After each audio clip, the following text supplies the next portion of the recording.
Hola, WhoDey Nation en español. This is Orson G. And as you know, as you can see, I'm not alone this time. I'm with Jimmy Foster, Bengals Jim. You guys know who he is.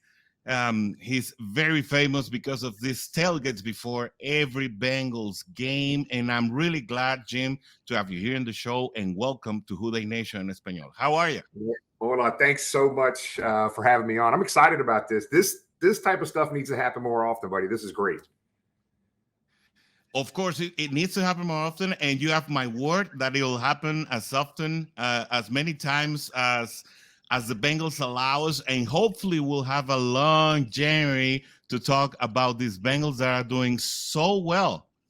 Yeah, I'm with you, man. Hey, we're playing lights out. A lot of injuries, people stepping up. I'll tell you what, man. This year, it started to feel a little bit like last year, guys. It's pretty exciting. This city's going crazy. The fans locally, across the nation, internationally right now, everybody's feeling it, man. We're going in a good direction.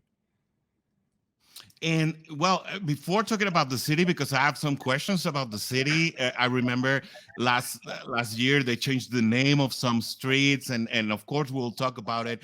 But the resemblance between 21 and 22 was very, very much hyped like 4 weeks ago. Since this trail of 7 wins, this streak of 7 wins started, and now after the win against New England, this season is really starting to vamp up. Yeah, I agree. It's funny. It's the only thing different from last year to this year, in my opinion, is last year we went into the year, we thought we'd be better. We didn't know we were going to be a Super Bowl team. This year, the expectations were Super Bowl or bust, right? So there's nothing in this city that brings us together like Cincinnati Bengals football when they're winning. And right now, it's been a lot of fun in the city here. I'm hoping someday you get up here to experience this going on right now in the city. But man, I'll tell you, the fans are going nuts. The media, there's just a lot of general excitement. And I mean, if you watched on social media yesterday, everybody posting their Christmas presents. I think everybody got something Bengals related for Christmas, it looked like. So the city's going nuts. The fans are going nuts. And of course, everybody talks about the Burrow effect, and it's natural. Joe Burrow came to town, came to Cincinnati, changed the whole philosophy along with Zach Taylor because he has to do a lot to do with it. But you see a different team, maybe a Bengals team that we never seen before in terms of attitude, in terms of fierceness. There's a lot of changes in this Bengals team that maybe we haven't experienced as fans before. Yeah, I think I probably agree with you on that. I mean, you look back on that 81, 82 Super Bowl team, that 88, 89 Super Bowl team, last year's team, and what we're dealing with right now, man, the talent between all the teams aren't really too far off. But what you see, the similarities between the Bengals and their previous Super Bowl teams is these guys aren't just close on the field. I mean, they're a tight-knit group of guys, man. They hang out after the games. They hang out on weekends. Their families get together. Mm-hmm. And I'll tell you, that seems to be a tie into the previous Super Bowl years that we've had. And the Burrow effect, I would tell you, is 100% real. There's just something about him, this quiet confidence, just his leadership, he doesn't pass the eye test, but man, his confidence and his leadership ability, his ability to read defenses, they play for him like I've never seen any other team play for a quarterback here in Cincinnati. The only one I could tell you that might be close would be Boomer and maybe Ken Anderson. But man, this guy's got something different, something unique. Mm-hmm. I mean, something I've never seen before. And I've been following this team my entire life. This is something really fun to watch. And I think it, like you said, I think it does start with Joe Burrow. And I'll go back maybe a couple of decades, like you just did, and I have to ask you, Jim, how it started. How did you become a Bengals fan back then? Well, I tell you what, I was. I was going to give away my age. Damn it! I'll tell you. I was probably 10 years old, and my mom and dad really weren't football people. I mean, and I just remember that year in '81, the Bengals had just changed their uniforms. From the old Bengals on the side of the helmet, kind of plain, to the Bengal stripes. I remember seeing that, and I watched the very first game that year, 1981. Ken Anderson was playing so bad that first half. They're losing 21-0 against the Seahawks. Forrest Gregg benched him. Turk Schoenert came in that second half, came back and win the game. But Ken Anderson played the rest of the year, won the MVP, and went to the Super Bowl. That was the first year when I was 10 years old that I watched, and I was hooked ever since. I have not missed a game since that very first game in 1981. It's just, there's something about that orange and black stripes. It's my city, my team type of commitment for me. But that's where it started, brother, and I've been hooked ever since. And you just touched a very interesting point. And of course, I was going to bring it up. Ken Anderson, MVP and Super Bowl trip. Then the Boomer Esiason, MVP and Super Bowl trip. The guys didn't complete the job, right? Right. So there's two questions right now. Joe Burrow has already made the Super Bowl trip, but he's in the conversation right now for an MVP. What do you think? It has to happen for a franchise like Cincinnati, small market. We've talked about it, to have an MVP again, even though that Super Bowl trip last year didn't go through. Right. Yeah, that's a great point. I think what's interesting with that is, right now he's at least in the MVP conversation. I don't think a lot of the national media have him winning it. But what I will tell you is that when the Bengals beat the Buffalo Bills and beat the other MVP candidate this Monday night, and then there's going to be a real possibility we play the Kansas City Chiefs again, and a chance for Joe Burrow to beat Patrick Mahomes 4 times in 1 year, going back to the playoffs. And so if he winds up doing that and making it back to the Super Bowl, beating the Bills here Monday night, and then probably getting a chance to beat Patrick Mahomes again in the playoffs, guys, I don't know how in the heck they don't give Joe Burrow the MVP, but that's my opinion. And of course, we have to be confident about it. I don't know if maybe 5 or 6 years ago, with the team heading in a different direction, we don't want to say bad things about former coaches or former players, but maybe reaching this point back then, we weren't so confident of what the team might do as we are right now. I remember calling you last Friday and telling you we'll meet after the Bengals beat the Patriots, and we've already talked about how the Bengals would break this streak that the Cleveland Browns had over the Bengals a few weeks ago, and it happened. So saying that the Bengals will beat the Bills and might face the Chiefs and beat them again is a real possibility when you have Burrow in your lineup. That's right. And what's crazy right now, you would not believe right now in the city, even over the weekend, Christmas weekend, this is the biggest Monday night football game in Cincinnati football history. And we've had quite a few of them. This city is ready to go. It is going to be crazy at Paycor Stadium, Paul Brown Stadium. I got to keep calling it Paul Brown Stadium, but it's going to be nuts. It's going to be nuts here. I'm telling you, this city is going to go absolutely crazy. They're fired up. These ticket prices are going through the roof right now for this game. Absolutely.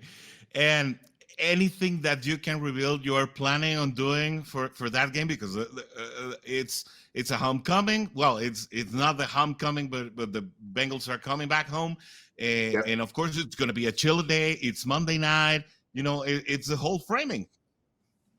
So we're talking about for the tailgate, right? Yep. Okay, so for the tailgate, every game we have a surprise guest, but we've got a local brewery that's bringing 13 half barrels to the game. Our theme this week is Cincinnati wings are greater than Buffalo's wings, right? We've got 5 local Buffalo wing places in town. My favorite 5 places are bringing 300 wings a piece down. We're still going to have 800 conies from Gold Star and Camp Washington down there. But we're going to have the best wings in Cincinnati, Ohio, represented for that Monday night Buffalo game, just to show these guys that Cincinnati wings are better than Buffalo's wings. But we also have a lot of front office people come down, a lot of Bengals families come down and Nice. tailgate with us. I know the last 2 or 3 games we've had the Roar of the Jungle, which is a new thing the Bengals are doing pregame. We've had Jim Breach come down to the tailgate. We've had what's his name, a wrestler, John. I forget his name. Come Oh, down to the tailgate. yeah. But we've had Icky Woods. We've had Couple Ken of weeks Anderson. ago. Yeah. So we got all kinds of fun stuff playing, and the weather looks absolutely crazy good. I mean, we're talking almost 60 degrees, 59, 60 degrees in Cincinnati in January is unheard of. So we're not going to be talking about 10 below zero with a blizzard snowstorm in Cincinnati. The weather's going to be nicer than we could ever imagine. It's going to be almost 60 degrees this coming Monday night. It's going to be a lot of fun. But the tailgate's just a blast. We have 2,000 of our closest friends and family down there and just hanging out. People that we normally wouldn't hang with outside of football, we come together pregame down there for the tailgate. Now, the cool thing I was telling you prior to coming on the show is what I think is the most outstanding thing is that we have this huge map of the entire world. Every country is represented. We've only been doing it since 2018 because we've seen all these years where, man, we got a lot of people coming in from out of town, a lot of people coming in from out of the country to tailgate with us. So we have this big map where people put a pin where they're coming in town from. We've got all 50 states represented in a very short period of time and 27 or 28 different countries represented.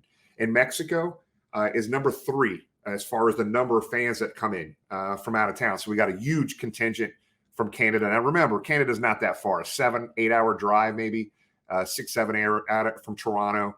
So that's number 1. Believe it or not, England is number 2. They have a huge Bengal fan base there. In every single home game, we've got a good group of folks coming up from Mexico, all over Mexico, that come up and tailgate. And, we've got a lot of, Mexican flags, Mexico flags. We've got a lot of folks that drop their pins in somewhere in Mexico, wherever they're from. It's just really cool to see. And I think what you're probably seeing as well, this fan base across the world right now is really growing. I mean, they've got to love it. And they've come, they started watching it. They love the team. They love the Joe Burrows of the world, and they're fun to watch. So this is a great opportunity for this fan base to be built all across the world, including Mexico. And I love watching this. This is really cool to see. Love what you're doing. And of course, and I think it's mutual. We also love the work you put into this. Of course, it doesn't go unnoticed because people is going and people is visiting you there. And for you guys that don't know about it, every game, every Bengals local game, in most of the visiting games, Jim is doing activities. Of course, tailgating and some other things to encourage Bengals fans to go and leave a WhoDey wherever the Bengals go around, and of course, build that fraternity. That Right. is really showing up.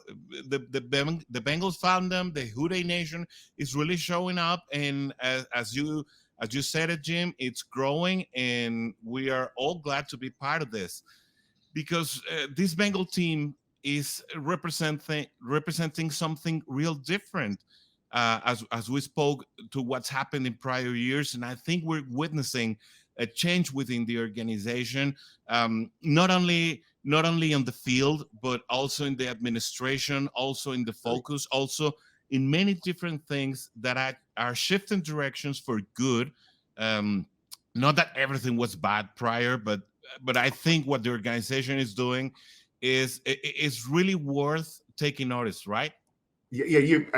Actually, as many of these podcasts as I've been on, the way you worded it right there, you nailed it. So for the fans like us, man, that have been around a little while, you've been around, I think, 87. I was the early 80s.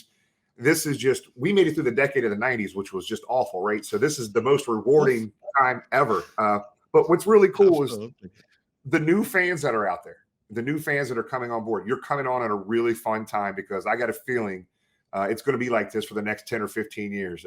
And like you said, and it all starts, it's not just Joe Burrow. It really, to be honest, it started before Joe Burrow. Troy and Katie Blackburn, Elizabeth and Caroline Blackburn, their daughters, Mike Brown's granddaughters, they have more of a say and more of the things that are what's going on in this organization. All the stuff that you see on the field is because of those guys. And then even the stuff that when you get a chance to come into a game, I've been to 29 different NFL cities. I've got 3 more to hit. The game day experience is one of the best in the NFL now. It didn't used to be like that 5-6 years ago. Started a few years ago. Some of the changes, the Ring of Honor, all the new things, the Rule of the Jungle, all the different things the organization is doing. As a new fan coming into this, just sit back, relax, enjoy this ride. It's going to be a fun ride for a long time. It sure is. And talking about fun rides, let's talk about playoffs because, last Thursday, the Bengals just clinched playoffs. They have real possibilities of leading the AFC North, of keeping ruling the AFC North. And we've already mentioned we're confident they're going to be the Bills. Of course, we're confident that they're going to be the Ravens. And we're talking about real possibilities of having the number 1 seed. Yeah, I tell you what. I mean, obviously, how would? Yeah, I mean, obviously, I think everybody was thinking about this, as they're watching games this weekend, right? They're looking at the Kansas City schedule. They're looking at the Buffalo schedule. If we went out, beating the Bills this week and beating the Ravens, it's going to come down to Kansas City plays the Raiders the last game of the year. They're not going to lose to Denver next week. Denver's awful. Denver's just awful. So it could come down. They could probably flex that game for the Bengals and Ravens to a Sunday night game. And that could be for all the marbles for the AFC North, the number 1 seed. The NFL has lined this stuff up pretty good because I really do believe Kansas City is going to have their hands full with the Las Vegas Raiders. And if the Bengals do their job, beat the Bills, and then probably get that game for the Ravens flexed to Sunday night, because that's going to probably mean who's going to win AFC North. And it could probably likely come down to who's going to get the number 1 seed in the entire AFC. Really big week. And I'm looking ahead, obviously, but man, that could be big for everybody. And that means that either if the Bengals go as a wild card, or if they go through it, they will receive the first game at home. So we'll have playoffs again and real possibilities of having another winning playoff. I think that's big because most of the games, just excluding the Raiders game, were played as visit. So we are having real possibilities of having the Bengals with a lot of playoff games at home. And of course, that should be exciting for you, Jim. I mean, it's exciting for all of us. But yeah, for all of us. We all know what to do. We've went through it. yeah. So I'll tell you, the NFL, no other team in the NFL wants to come to Cincinnati right now and play. I'm just telling you that right now. It is as rabid as I've ever seen any stadium in the NFL, and I've been to 29 of the 32. This city has lost its mind. These fans, whether they're coming in town from Mexico or London or Toronto or anywhere across the country, this fan base right now is going crazy. And I guarantee you, if you ask any NFL exec, what team do you not want to play on the road? They're saying the Cincinnati Bengals. I'm telling you, this place is just going crazy right now. Yeah, it's become a nuts house for visiting teams. It's really hard to play a fierce team. We just have to remember that last play, that last offensive Patriots play.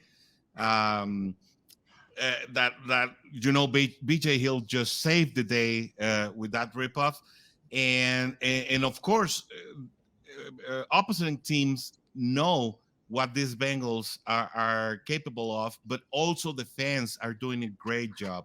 I mean, that has to be a real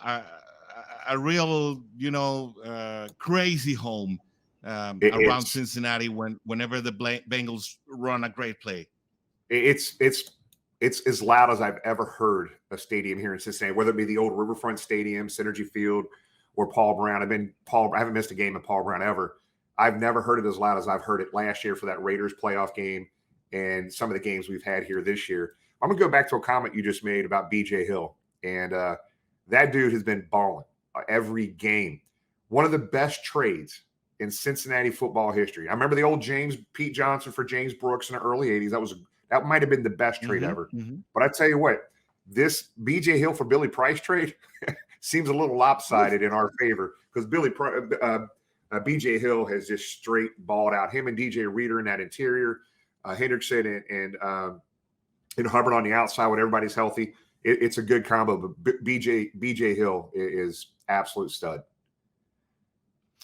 And well, we have to be honest. There's no weak spot for this Bengals roster in 2022. I don't see really any position in which we can say we have a weak link. Even the offensive line, that was a big question mark for the first maybe 3 or 4 weeks. I think it is starting to come up together, right? Yeah, I would agree with you. You know, obviously the unfortunate injury to our right tackle Leo Collins this Sunday. He had started playing a little bit better too. I'll tell you, this offensive line unit, if we're going to talk about a weak link, I agree with you. I think we're probably thin in some areas. We can't have any injuries in certain areas. This offensive line, I'm very not concerned about. I'm kind of interested to see how Identity comes in. Identity is the backup right tackle that's going to be playing for Leo Collins. Leo Collins is out for the year. Right. I'm interested because last year Identity was thrown in kind of late in the year as well, kind of a rookie, not a rookie, but he didn't play a whole lot. He didn't have the best year last year, but it looks like he has another year under his belt. If he can just play average, man, I think we're going to be okay in that line. But it's important. I agree with you, but I would tell you, if there's one position group we can't afford any injuries anymore, is that offensive line, because they're not real deep on that offensive line. But man, if the offensive line can stay healthy and just be average, Joe Burrow and the guys are going to take care of the rest. Absolutely agree with you. And this next man up philosophy has really worked well in Cincinnati. I would like to talk to you a bit about Cam Taylor-Britt. I was one of the guys that was feeling awful when Cheeto came out with that knee injury. And I was really afraid of having Eli Apple as a CB1, and of course having Cam being a rookie, because I'm sure of his capacities. But I really thought that the Bengals would suffer way more in the cornerback department because of that Cheeto injury. It didn't happen, and when Trey Hendrickson has been down, well, they had struggles, but they could fix them. Luanarum is showing up as a genius, and now that Sam Hubbard is also out, somebody has stepped up. So this next man up philosophy in Cincinnati is really paying off. I'll tell you, man, every NFL team deals with injuries. Every team. Some are devastated with injuries. Absolutely. Now, some of the teams we watched this weekend, they're a shell of themselves because they've had so many injuries. The Bengals could be in that spot, but to your point, man, unexpected guys just stepping up, filling in. And I think that's because these guys want to play for each other as much as they do themselves, and they don't want to let the team down, because that's exactly what's happening right now. I was devastated when Cheeto Awuzie went out at corner, because he was our best corner. And I think what you have there with Cam Taylor-Britt, man, is you got Eli, who's done a good job this year. Britt is a rookie, man. He's going to make mistakes, but what helps him is that defensive front, that those safeties are studs. They help him out as well. And that linebacking core is really taking some pressure off the corners as well. So I think Cam Taylor-Britt is in a good spot right now because of what he has around him. They went after him the last game, the last few games. They're going after Cam Taylor-Britt. He's stepped up to the occasion. A few mistakes here and there, but I hope he can get those out of the system. But like you said, it's unbelievable. It's when you have as many injuries as we've had, people are just stepping up, whether it's permanently for the rest of the year or if it's just for a few weeks here and there. So that's what good teams do. That's what good teams do. So when we talk also about what Jay Tufele did to go and cover for Josh Tupou, and what happened a couple of weeks ago when Jalen Davis and Mike Hilton were out, so Dax Hill and Trey Flowers had to show up. We also we didn't realize something really changed there. I mean, the Bengals were still playing great defense. Yeah, I tell you what, I think you get a lot of people talking about a lot of no names on this defense, not big names like you see from some other teams. This is a unit with a bunch of good players at every level of that defense that play together. And that's what it takes. We got Lou Maruno, can do a lot of different things when you got a lot of guys who understand what to do. He's like a mad scientist right now, just mixing things up because he's got a bunch of players that that know what they're doing. They understand what Lou's trying to accomplish. And right now it's crazy. They don't matter. It doesn't matter who they put in there. They're all going to make plays, and that's what it's about. Yeah, and well, the Bengals are going and stepping into the final part of the season, showing really strong, even though these injuries. Jim, sadly, we're reaching to the end of this interview. I don't know if there's something you'd like WhoDey Nation en Español to know about your project, or whatever you like, sending a message for year's end. I mean, the floor is yours. Yeah, I wish I knew more Spanish, and I promise next time we come on, I'm going to know a little bit more. I just want to say to all the Bengal fans anywhere across all the world, but especially Mexico, I love what we're seeing. Just this fan base growing all over the place. It excites me to watch it because you and I were there during the decade of the 90s. We were there through some of the really lean years.